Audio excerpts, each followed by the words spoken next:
Ayanna Pressley, a Democrat from Massachusetts. She's also a member of the House Oversight Committee. There's so many things I want to ask you about. Let me just ask you about some of these developments. The birthday book, what is the latest on the subpoena and trying to get access to that birthday book from the committee? Well, you know, in real time, we're having to move with a nimble strategy to follow up any new leads as they emerge. I mean, the fact of the matter is, Jen, is that for decades, there has been a dereliction of duty here in getting accountability, truth, transparency, and justice for these survivors.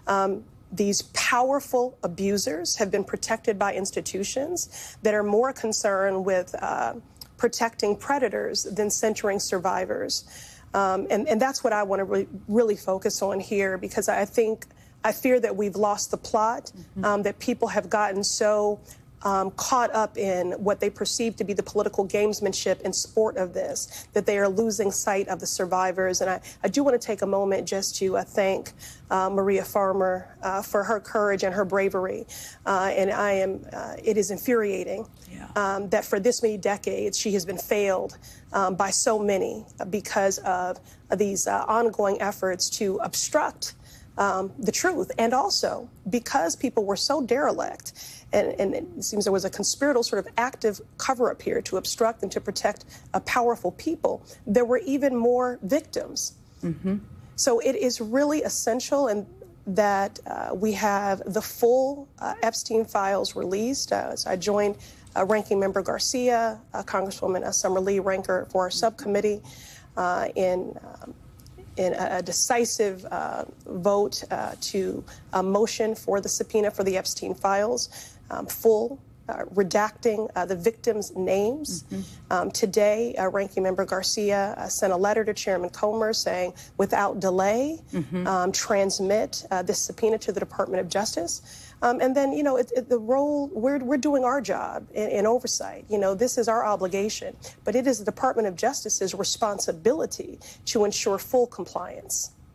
And we're giving them 30 calendar days to do that. It certainly is. And I want to, you mentioned Maria Farmer, and for people who are just tuning in later in the show, she is a survivor and one of the first people who came forward almost 30 years ago. And we had her on earlier in the show to talk to her about her story for exactly the reason you mentioned, which is that there's not enough light that is being shined on the survivors and the people who are so courageously speaking out.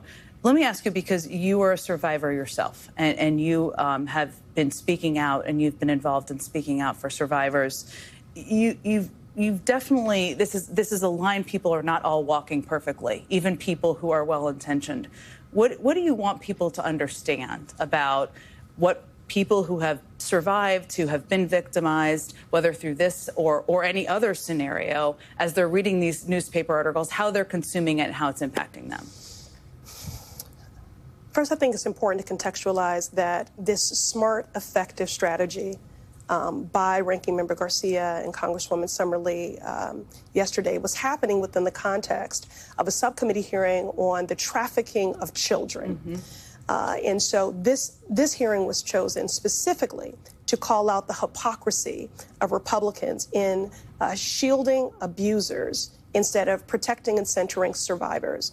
I've been doing the advocacy for survivors' justice for all my life. I'm a survivor of childhood sexual abuse and sexual violence, and it is a life sentence. I think about what I experienced every single day, and I knew that's true for every survivor. When you are violated, when you are groomed, when you are exploited, when you are preyed upon, when you are violated as a child, it changes you at your core on a cellular level. It is a life sentence. And so for those cynics or political watchers who see this as political gamesmanship or sport, it is certainly not that for me, or those who would say that this is a distraction and we have better things that we could be working on. No. This healing, transparency, accountability for these survivors is important, and they deserve it, and it is long overdue. Ayanna Pressley, thank you for being here. Thank you. I know Maria Farmer is also happy to come forward and tell her story. Oh, we're too. already in touch. All right, you're already in touch. There you go. It just happened on the show. Thank you for being here with us and for sharing your story, too. All right, coming up, Donald Trump tries to do an end run around federal judges. Anyone surprised? Will he succeed? More on that next.